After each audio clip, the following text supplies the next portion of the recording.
the devil. I'm going to say that again. Just because you disobey God, that doesn't mean that you are possessed by the devil. Stop telling yourself that that's the devil in me. Stop saying that. If you've accepted Jesus Christ, there is no way that he is occupying your temple and the devil is living in there as well. Go to 1 Corinthians 3 and 16. 1 Corinthians 3 and 16. If a Christian is disobeying God, that doesn't mean that you are possessed by a devil. Stop laying hands on yourself. Bishop Clark said, we're laying empty hands on empty heads. You laying your empty hand on your empty head because you ain't got no knowledge of the fact that you are not possessed by the devil. That's why nothing is happening. God, I just need you to, I cast this devil out of me. No, he ain't in you. This is why you keep doing the same thing, because you're casting the devil out for nothing. He's not in there. Come in this building here, I guess probably about 5 o'clock.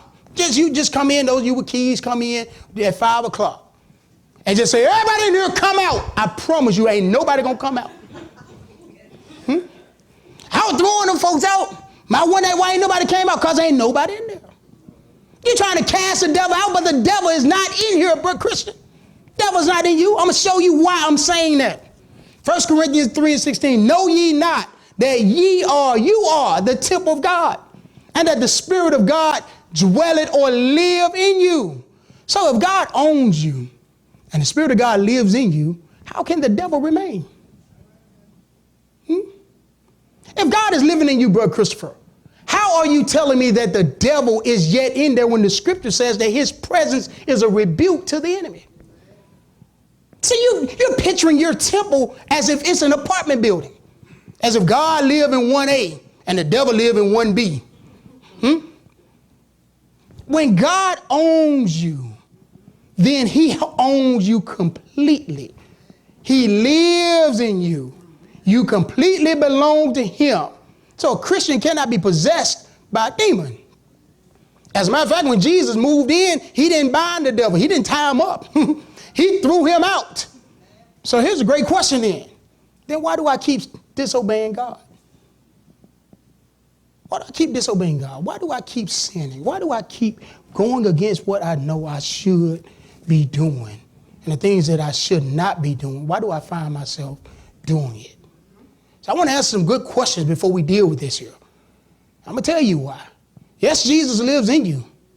But because you are yet in a natural body, and that natural body came with a nature that is contrary to the nature of God, you have to constantly deny yourself so that you do not fulfill the lust of your flesh. Luke 9 and 23. Luke 9 and 23. The reason that you are sinning, the reason that you continue to do what you know you should not be doing, go where you know you should not be going, drink what you know you should not be drinking, smoke what you know you should not be smoking. Hopefully you're not snorting what you know you should not be snorting. I want to deal with all of it. Watching what you should not be watching, touching what you should not be touching, tasting what you should not be tasting, seeing what you should not be seeing. The reason that you are doing this here is because in Luke 9 and 23, and he, being Jesus, said unto them all, no one is excluded from this here, not the preacher, not the elder, not anyone, everyone said unto them all, if any man will come after me, let him deny himself and take up his cross daily and follow me.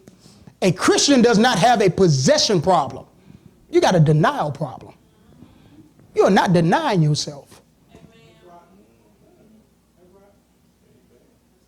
You are succumbing to the lust of your flesh. That's why. And if you are going to follow Jesus, he didn't say every week, every day, you got to deny your flesh.